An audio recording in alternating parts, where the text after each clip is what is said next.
Okay, so this is my analysis of The Tax Gatherer.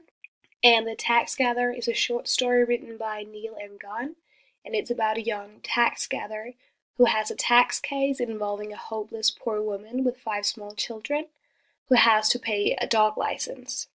So the story is just about a tax gatherer's everyday life, and therefore the main plot refers basically just to like everyday matters.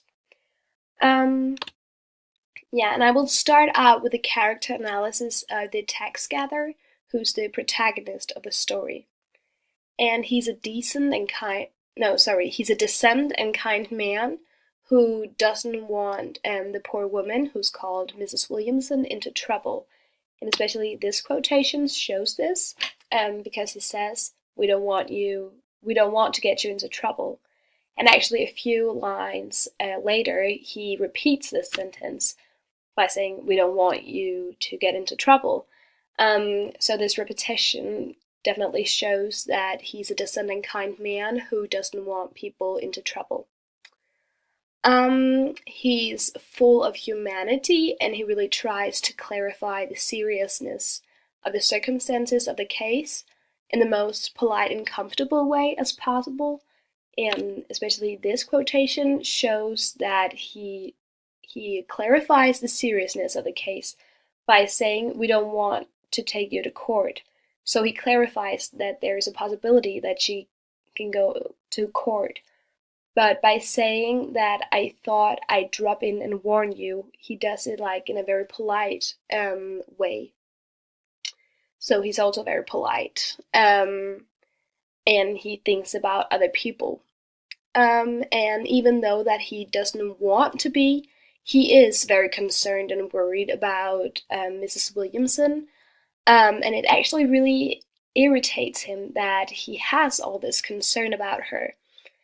So he's really trying to convince himself that she's nothing of his concern, but he just can't really. Especially this quotation shows that he tries to convince himself that she's nothing of his concern, because it says, damn it all, what concern was it of his? None at all. As a public official, he had to do his job. It was nothing to him. If a person wanted to enjoy the luxury of keeping a dog, he or she had to pay for it. That's all. So yeah, he's trying to convince himself that she's nothing of his concern. So yeah, the tax gatherer is not an ice-cold public official, but he's a soft-hearted man whose cases have huge impact on him. And yeah, his cases really affect him, especially this case with Mrs. Williamson. And also, like this quotation here shows that that his cases takes up all his thoughts. Because the quotation says, the young man had observed in his life already that if his mind was keen on some subject, he could come across references to it in the oddest places, in books dealing with quite other matters from the most unlikely people. So yeah, this quotation just shows that he can't stop thinking about a case if his mind is keen on it. And also, this quotation shows that he can't get the case with Mrs. Williamson out of his head, because he keeps on seeing the cottage. Yeah. So yeah, all in all, the tax gatherer is a sympathetic person who has a lot of compassion for other people. Yeah, and then I will move on to the composition of the story, and the story begins in medias res, because it plunges the reader right into the action by starting out with a sentence, "Blasted," he muttered angrily. And furthermore, the composition of the story is chronological because there are no flashbacks and neither any flash forwards. And I think that this chronological composition like creates a more readable and easily read story, because you as a reader doesn't have to consider if the passage is either a flash forward or a flashback. So the effect of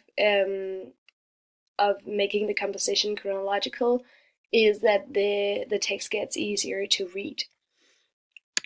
And then there's the style, and I think the language is colloquial. First of all, because there are many contractions such as you'll, needn't, I've, that's, yeah, etc. And furthermore, there's also a lot of dialogue, and which automatically creates a colloquial and everyday language because the dialogue is just between ordinary persons with an ordinary language. But even though that there's this colloquial language, I think that the vocabulary is quite wide, and there are many unfamiliar words, such as famished, dejected, antagonistic, obdurate, etc. And there's also a lot of imagery, which is like, yeah, there's a lot of imagery. As for instance, there are similes such as "we're as hard as nails," and there are also many metaphors, such as "I would never live it down in the office," or "experience had taught her to hold her tongue." And I think that all of this imagery really has a positive effect on the story, because I think that the story is a bit boring because it just, like, the main plot just refers to everyday matters.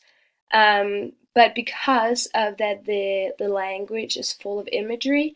It makes the text a bit more interesting and colorful and figurative. Yeah, and the narrator is a third-person narrator. And then I will just quick talk about the main themes of the story. And I think that the main themes are sympathy and compassion for other people.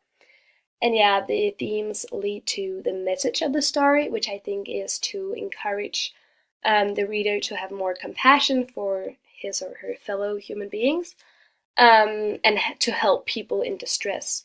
So I think that the message of the story is actually a quite deep and important message, even though that the story is pretty shallow because it just comes, like, the story is just about a tax gatherer's working day.